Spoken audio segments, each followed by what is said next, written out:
आज फिर आप लोगों को इतिहास के पन्नों की ओर लेकर के चलती हूँ। ये जो किताब आप मेरे हाथ में देख रहे हैं, ये नानक चंद रत्तू जी ने लिखा है, डॉक्टर अंबेडकर के अंतिम कुछ वर्ष।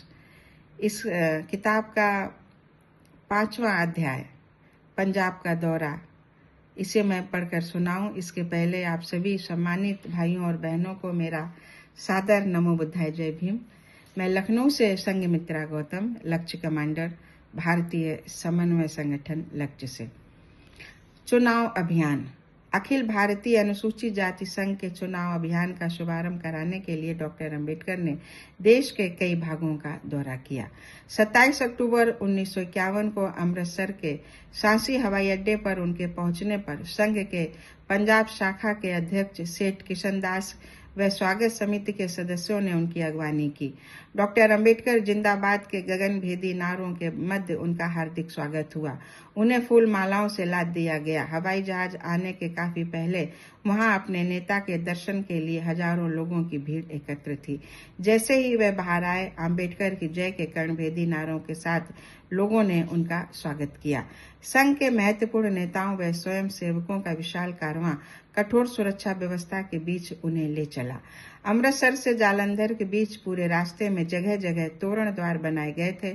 उनको अंबेडकर द्वार, रमाबाई अंबेडकर द्वार आदि नाम दिए गए थे।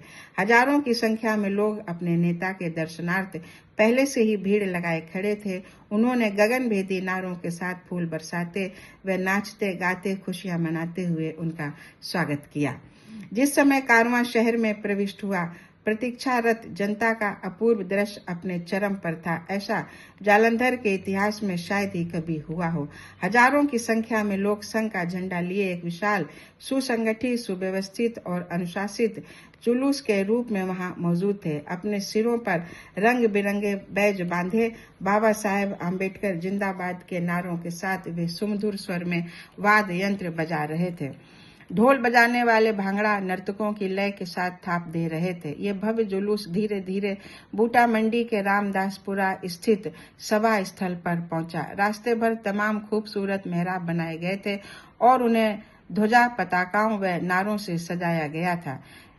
ये जनता व डॉक्टर अंबेडकर दोनों का ध्यान आकर्षित कर रहे थे। सारे रास्ते, सड़क के दोनों ओर व मकानों के छज्जों और छतों से उत्सुक भीड़ पुष्प वर्षा कर रही थी।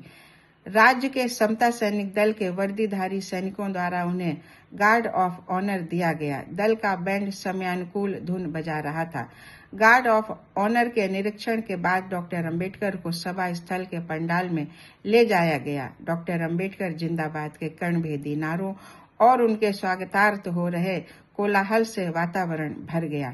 अपने नेता की एक झलक पाने की ललक लिए लोगों में इतना उत्साह था कि एक समय तो लगने लगा कि उत्सुक भीड़ को नियंत्रित करना कठिन हो जाएगा, पर शीघ्र ही लोग संयमित व अनुशासित हो गए। अनुमानतः 1 लाख से अधिक भीड़ के मध्य उन्होंने संघ के चुनाव अभियान का शुभारंभ किया।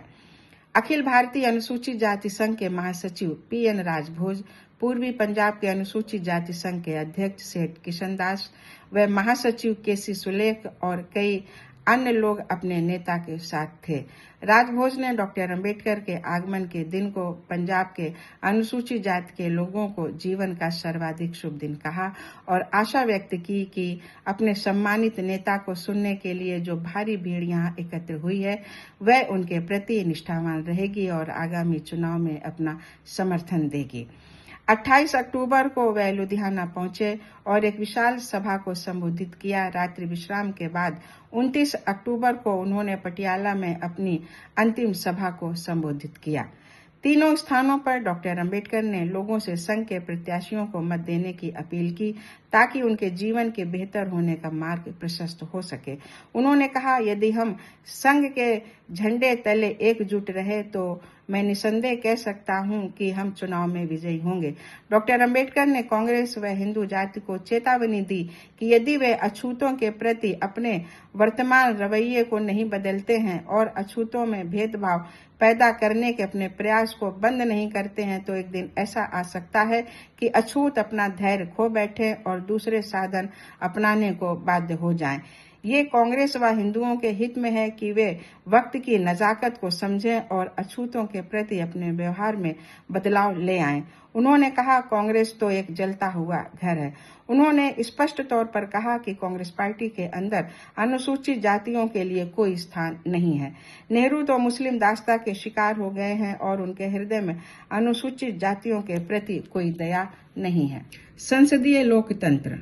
27 अक्टूबर 1951 की संध्या को जालंधर में चुनाव अभियान का शुभारंभ करने के बाद डॉक्टर अंबेडकर ने डीएवी कॉलेज के राजनीतिक वैज्ञानिकों की संसद के विशेष सत्र को संबोधित किया। इस अवसर पर बोलते हुए उन्होंने चेतावनी दी कि यदि इस देश में संसदीय लोकतंत्र असफल हुआ, जो वर्तमान सत्ता के रवैये के कारण असंभावी है, तो इसका एकमात्र परिणाम विद्रोह, अराजकता व साम्यवाद होगा और तब देश दुर्भाग्य की गर्त में चला जाएगा। संसदीय प्रणाली के बारे में विस्तार से बोलते हुए उन्होंने उसके कई नियमों का उल्लेख किया। उन्होंने स्पष्ट किया, एक समय भारत में संसदीय संस्थाएं रही हैं और हमारे ग्रंथों में इसके अनेक उदाहरण हैं, जिससे सिद्ध होता है कि शासन की संसदीय प्रणाली हमारे लिए अनजानी नहीं है। संसदीय शासन का अर्थ है पारिवारिक शासन का निषेध। कोई भी व्यक्ति खानदान के आधार पर शासन करने का दावा नहीं कर सकता। जो भी शासन करना चाहता है, उसे समय समय पर लोगों द्वारा चुना जाना जरूरी है। उसे निश्चित ही जनता की स्वीकृति लेनी होगी। संसदीय शासन पद्धति में परिवारिक शासन का कोई स्थान नहीं है। दूसरे, लोगों के सामाजिक जीवन पर लागू करने के लिए कोई भी कानून, कोई भी कर्म जनता द्वारा चुने गए लोगों की सलाह पर ही होना चाहिए। किसी भी एक व्यक्ति को यह मान लेने का अधिकार नहीं है कि वह सर्वज्ञ है, या वह कानून बना सकता है, या वह सरकार चला सकता है। कानून संसद में जनता के प्रतिनिधियों द्वारा ही बनाया जा सकता है। ये लोग उस व्यक्ति को सलाह दे सकते हैं जिसके नाम से कानून की घोषणा होनी है। तीसरे, शासन की संसदीय प्रणाली का अर्थ है कि जो लोग राज्य के मुखिया को सलाह देना चाहते हैं, वे निर्धारित समयावधि पर जनता पर पुनर्विश्वास अर्जित करें, पर इतना ही काफी नहीं है। शासन की संसदीय प्रणाली विचार विमर्श की सरकार से भी बड़ी चीज है। ये पद्धति 2 स्तंभों पर टिकी है। इन्हीं आधारों पर यह व्यवस्था कार्य करती है। ये 2 स्तंभ हैं, विरोधी दल और स्वतंत्र तथा निष्पक्ष चुनाव। विगत 20-30 वर्षों से हम एक ही राजनीतिक दल के शासन के आदी हो गए हैं। संसदीय लोकतंत्र के सुसंचालन में विपक्ष की आवश्यकता व महत्व को हम लगभग भूल चुके हैं। हमें लगातार बताया गया है कि विरोध एक बुराई है। यहाँ हम प्राचीन इतिहास द्वारा दी गई शिक्षाओं को भी भूलते रहे हैं। आप जानते हैं कि वेद और स्मृतियों की व्याख्या करने वाले निबंधकार हुआ करते थे। श्लोकों तथा सूत्रों पर अपनी टिप्पणी करने के लिए वे पूर्व पक्ष प्रश्न के एक पक्ष का उल्लेख करते थे। टिप्पणी के बाद वे उत्तर पक्ष प्रश्न का दूसरा पक्ष का उल्लेख करते थे। इस तरह वे हमें दिखाना चाहते थे कि उठाया गया प्रश्न कोई आसान प्रश्न नहीं है। इस सवाल पर विवाद है, संदेह है और तरह तरह के विचार हैं। इसके बाद अपने अनुसार अधिकरण पेश करते थे, जिसमें वे दोनों पक्षों की आलोचना करते थे। अंत में अपना खुद का निर्णय यानी सिद्धांत प्रस्तुत करते थे। इस तरह हम पाते हैं कि हमारे सभी प्राचीन शिक्षक शासन चलाने के लिए 2 दलों के सिद्धांत पर विश्वास रखते थे। संसदीय लोकतंत्र में एक महत्वपूर्ण चीज ये है कि यदि प्रश्न के पहलू हैं तो लोगों को दूसरे पहलू के बारे में जानना चाहिए। इसलिए एक सक्रिय विपक्ष की आवश्यकता होती है। स्वतंत्र राजनीतिक जीवन के लिए विपक्ष एक कुंजी है। इसके बिना लोकतंत्र चल नहीं सकता। ब्रिटेन व कनाडा, जो संसदीय शासन पद्धति के पथ प्रदर्शक हैं, इसके महत्व को स्वीकृति देते हैं और इन दोनों देशों में विपक्ष के नेता को सरकार वेतन देती है। वे विपक्ष को भी आवश्यक मानते हैं। इन देशों के लोगों का विश्वास है कि विपक्ष को उतना ही जीवंत होना चाहिए जितना कि सत्ता पक्ष को।